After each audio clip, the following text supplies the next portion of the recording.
You know what's really interesting about the cybersecurity space is that it reminds me a lot of what was going on with SEO back in the early to mid-10s. And the problem back then for SEO was people knew they needed it, they knew that it could make them money, but they weren't able to see the full benefit of it because it actually takes a lot of time. So the thing with cybersecurity is people know that they need it. They know they need it to prevent losing money, whereas SEO is to gain money. Also, not so many motivated buyers, and it comes down to a basic psychological principle. And the best way to explain that is to oversimplify it, which is basically saying that until they feel unbearable pain, like an attack that happens where their security is threatened or their digital asset security is threatened, unfortunately are not going to be able to understand the full entire benefit of cybersecurity. Now, having dealt with this for some years and also being in the knowledge business, the B2B business, selling knowledge or a service, especially with enterprise contracts, $1,000 and above, where the sales cycle is longer, it takes longer to establish those relationships.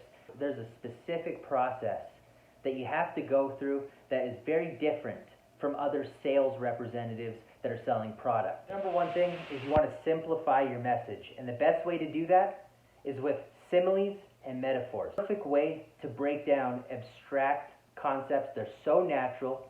Think about how many times that you've had to explain a concept to a kid.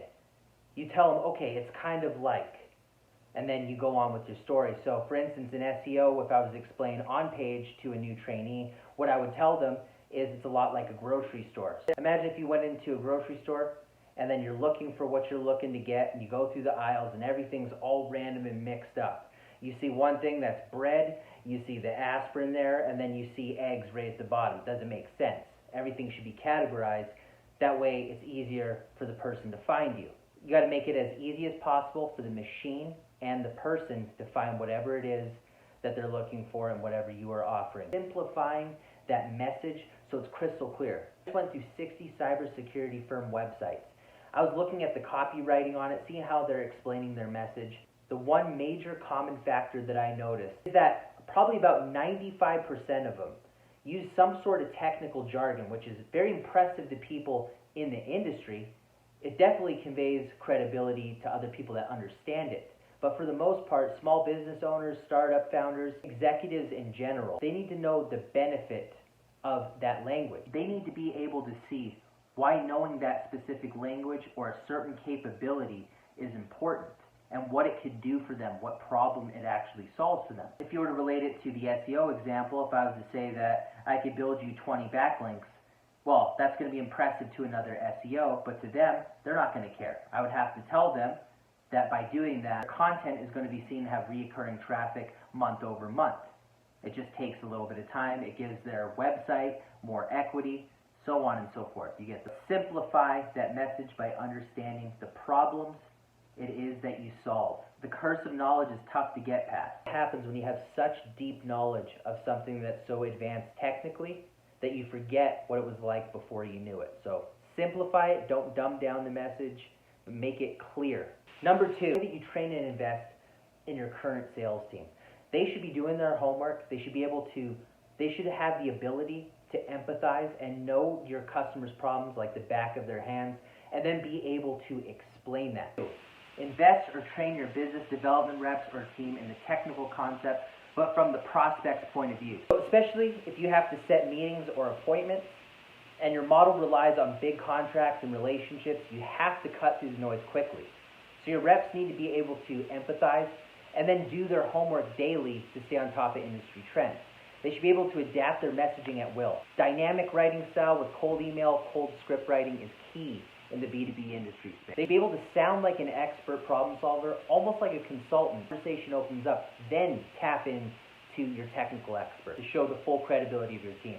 The more that they study the industry reports, the better that they'll be at spotting those patterns and common industry problems that your prospects face, which will help you get to the prospects before your competitors do. Number three, be proactive. Have a proactive approach. Outbound is uncomfortable, but do not rely on word of mouth or inbound marketing. You can't ABC, always be closing, if you're not ABPing, which is always be prospecting. You need leads, and prospects don't know what they don't know. Many have problems they're unaware about. If you let them know about it, you will have a fan for life. It's probably the most important one out of all of these. And the reason is because that you do to sell these days at home. But if you go in with the mindset that your founder had, if you are the founder, you started your firm because it solved the problem. Now, getting paid for that is beautiful, but at the very least, since you have a company, people are seeing the benefit. You are solving a problem for them. That's why they pay you. People solve those pain points. It gives a different dynamic to your sales team. It's a different mentality entirely when you're going in to look for problems to solve as opposed to, oh, geez, I got to hit my quota this month or I'm not going to be here. Of course, there's going to always be that pressure. Train your mind to approach it as if you're going to help, and you should be anyways, especially in B2B. It is solving a problem. Your messaging will be more persuasive. So adopting that mindset, going out to help as opposed to sell, putting it in your mind that you're more like a consultant as opposed to a sales professional is the way to go. So go out there, look for problems that people are solving, go in there to help, and you will grow. This is House, bestrevenuewriter.com, Revenue Writers Podcast. Make sure to subscribe, Anchor, Spotify, Apple.